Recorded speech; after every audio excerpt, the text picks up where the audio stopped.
et responsable. La matinale de Radio Classique avec David Abiker. Et avec Luc Ferry, surtout le philosophe, chaque lundi sur Radio Classique vers 8h40. Bonjour Luc. Bonjour mon ami. On va parler dans un instant du vote de confiance d'aujourd'hui, qui sera très probablement un vote de défiance contre François Bayrou. Mais avant cela, vous avez signé une pétition de soutien à Raphaël Enthoven, également philosophe, qui a été déprogrammé d'un festival littéraire prévu du 19 au 21 septembre à Besançon en raison de ses propos sur la situation à Gaza. On se souvient de l'annulation du film Barbie par un maire de gauche qui craignait les représailles d'une petite bande rigoriste. Et bien là aussi, on redoute que ne soit troublée la sérénité du festival, a indiqué un porte-parole de cette mairie dirigée par une écologiste. Luc, parlons de cette déprogrammation. Qu'est-ce qui se passe ? On a peur des troubles à l'ordre public aujourd'hui. Oui, on a peur des amis du Hamas aussi, parce que moi je connais Raphaël Enthoven depuis une quarantaine d'années, mais c'est pas au nom de l'amitié que j'ai signé, bien que j'ai beaucoup d'amitié pour lui. C'est un homme extrêmement intelligent. En plus, il argumente, c'est pas quelqu'un qui va crier ses opinions de manière stupide. C'est un philosophe, c'est quelqu'un d'intelligent, c'est quelqu'un qui argumente. Mais c'est au nom de la liberté d'expression. C'est un scandale absolu que dans un salon du livre, on interdise quelqu'un comme lui. Enfin, c'est qu'on interdise d'expression quelqu'un comme... C'est la honte. Et ça veut dire à quel point l'islamo-gauchisme gangrène la vie politique française. Ça en dit aussi long sur la peur de la pétaudière, en vérité. Parce que quand la projection du film Barbie est annulée en banlieue parisienne par un maire de gauche, la gauche qui, dans ses grandes heures, a toujours milité pour la liberté d'expression, avant que le flambeau, aujourd'hui, ne soit repris par la droite. Quand un philosophe est interdit de festival ou désinvité d'un festival parce qu'on a peur des troubles provoqués par sa venue, ça veut dire quand même que le climat social autour des manifestations organisées par les municipalités n'est pas un climat social serein.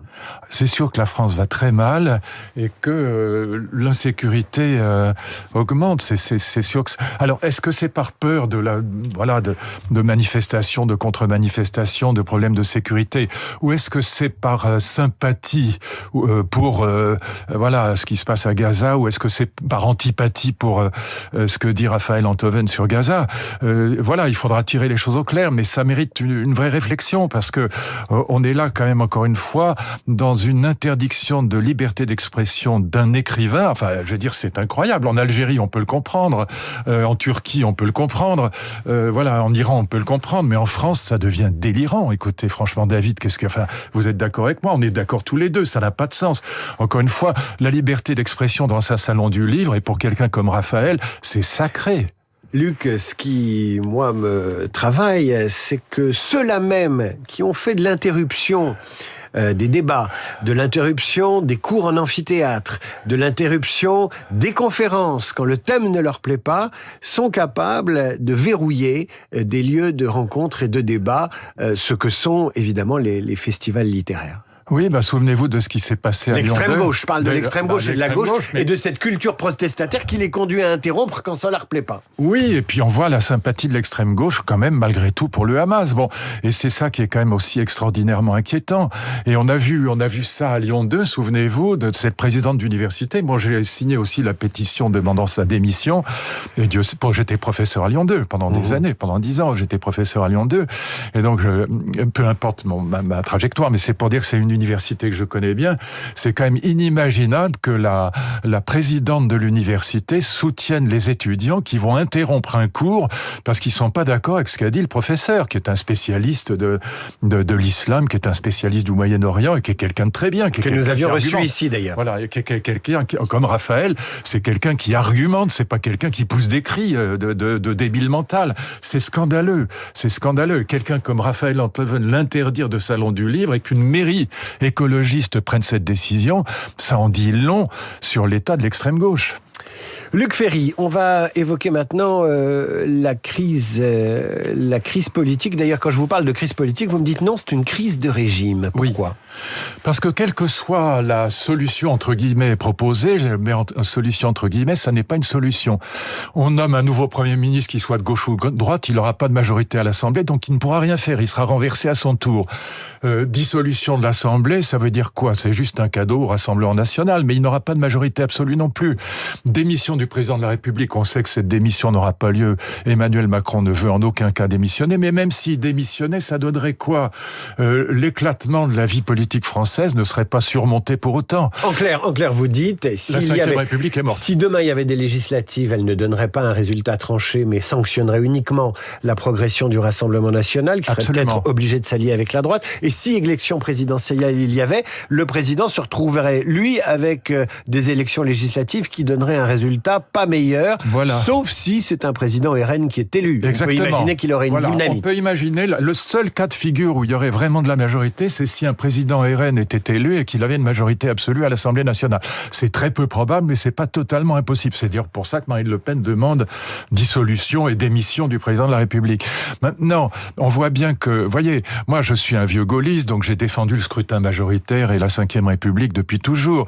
Maintenant, il faut pas être idiot, c'est pas parce qu'on a défendu des idées pendant 50 ans qu'il faut pas en changer un jour. On a toujours dit le scrutin majoritaire est fait pour nous éviter les errements de la 4e République. On est en plein dedans. On est en plein dedans. On a un scrutin majoritaire. On a un président qui est rejeté par 80% des Français, qui n'est donc plus majoritaire à l'Élysée et qui n'a pas de majorité à l'Assemblée nationale. Donc ça veut dire que la Ve République a échoué. Donc il faut en tirer les conséquences. C'est la Ve République qui a échoué, c'est les institutions ou c'est les hommes qui ont échoué ? Non, c'est les deux. C'est-à-dire que les institutions, David, regardez, elles étaient faites pour deux blocs. Voilà, elles étaient faites un bloc de droite, un bloc de gauche. Quand un président de droite arrivait à l'Élysée, que ce soit Giscard ou même encore Chirac, il avait la majorité absolue à l'Assemblée nationale. Quand Mitterrand arrivait à l'Élysée, il avait la majorité absolue à l'Assemblée nationale. Donc il y avait deux blocs. Maintenant, il y a 6 courants politiques. Je ne cesse de le dire à mes amis politique, pour peu que j'en ai encore. Et donc, il y a 6 courants. Je n'ai plus d'amis. Luc Ferry n'a plus d'amis. Non, j'ai beaucoup d'amis, rassurez-vous. J'ai beaucoup d'amis, mais pas politiques, non. Alors, j'en ai quelques-uns en politique encore, mais pas des masses. Et donc, on a 6 courants politiques, et dans cet éclatement de la vie politique de 6 courants qui se détestent entre eux, vous voyez bien l'Assemblée nationale, ils peuvent pas s'encadrer. Et donc, du coup, aucune majorité ne peut se dégager. Donc, il faut un système comme le système allemand qui oblige à fabriquer, à construire des bonnes majorités. Alors on me dit, mais on n'est pas des Allemands. D'accord, est-ce qu'il y a une mathématique allemande et une mathématique française ? Il y a une raison, la rationalité, elle est universelle. Alors Luc, c'est discutable. Hein. Non, c'est pas discutable. Sujet de philo, pour plus tard, la raison est-elle universelle ? Non, écoutez, depuis que Hitler est mort, on ne pense pas qu'il y a des mathématiques allemandes et des mathématiques françaises. Non, il faut arrêter de déconner. Donc non, il y a une raison qui est universelle. 2 plus 2, ça fait 4 en Allemagne comme en France. Bon. Et donc, à partir du moment où on réfléchit, on essaye de raisonner rationnellement, on comprend qu'il faut construire des majorités à l'Assemblée nationale et que notre système majoritaire, David, il construit des fausses majorités. Macron n'a pas la majorité dans le pays aujourd'hui, c'est une fausse majorité. Il est élu quand même. Vous voyez, il est élu, mais c'est une fausse majorité. Et donc, tandis que Friedrich Merz en Allemagne, d'accord, ça prend du temps, mais c'est très bien de prendre du temps pour travailler ensemble. Mais ça les oblige à travailler entre eux, avec le FPD, avec les écologistes, ou avec le SPD, peu importe. Mais quand ils ont travaillé ensemble, ils aboutissent à une majorité qui tient la route et qui leur permet de faire des réformes. Donc, il faut qu'on change de système. D'ailleurs, vous savez, l'élection du président de la République au suffrage universel, c'est devenu complètement absurde. Il faut arrêter de donner les pouvoirs de Louis XIV à un gamin ou à un jeune homme qui n'a pas d'expérience, que ce soit d'ailleurs Emmanuel Macron ou que ce soit Jordan Bardella, ça n'a pas de sens. Vous voyez bien que on peut pas donner tous les pouvoirs, plus de pouvoirs qu'à Louis XIV, à des jeunes gens qui n'ont pas d'expérience et qui vont faire des bêtises. Voilà, quelle que soit leur intelligence par ailleurs. La dissolution est une bêtise. Ni Chirac, ni Giscard, ni Pompidou, ni même Mitterrand n'auraient fait ça. Chirac a fait une dissolution, mais ça lui a permis d'être élu. Elle n'était pas absurde. Là, c'est vraiment bête. Voilà. Donc, il faut vraiment qu'on change de système politique, et ça suppose et c'est faisable parce que les forces politiques sont d'accord avec cette idée de proportionnel, mais il faut pas simplement mettre la proportionnelle, il faut mettre un autre système politique. Est-ce qu'elles sont d'accord avec l'idée de supprimer l'élection du président de la République au suffrage si on met la universel? proportionnelle, si on met un change de système politique, ça va avec. Tous ceux que je questionne là-dessus disent non, les Français sont attachés à l'élection du président de la République au suffrage universel. C'est pas parce qu'ils sont attachés qu'ils ont raison. Ils sont attachés à un tas de choses et c'est pas pour ça qu'ils ont raison. Mais en démocratie, Luc Ferry... pendant des millénaires ou pendant des siècles, ils ont été attachés à la peine de mort et puis un jour ils ont changé d'avis. Voilà, c'est pas parce qu'on est attaché par la tradition à une idée stupide qu'on n'a pas le droit d'en changer un jour. Voilà, la peine de mort, ça a mis longtemps à être supprimée. On a quand même réussi à la supprimer. Voilà, bon, donc c'est la même chose.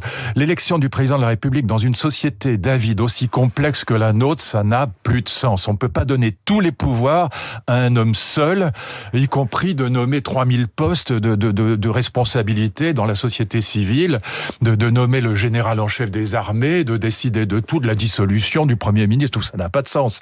Il faut qu'on oblige les forces politiques à travailler entre elles et non pas un petit bonhomme qui dirige tout. Ça n'a plus de sens. Voilà. Luc Ferry, je vais vous libérer car vous devez vous rendre dans le centre de Paris à la conférence de presse de rentrée de Radio Classique. Le Devoir vous appelle, je vous rejoindrai plus tard. On va se quitter avec Rick Davies qui interprète un des grands tubes de Supertramp. Rick Davies est mort. Logical Song, c'était génial. Hier, Bloody Well Right, c'est tiré de l'album Crime of the Century. C'est Rick Davies lui-même qui chante, associé à la carrière et à la réussite de ce groupe.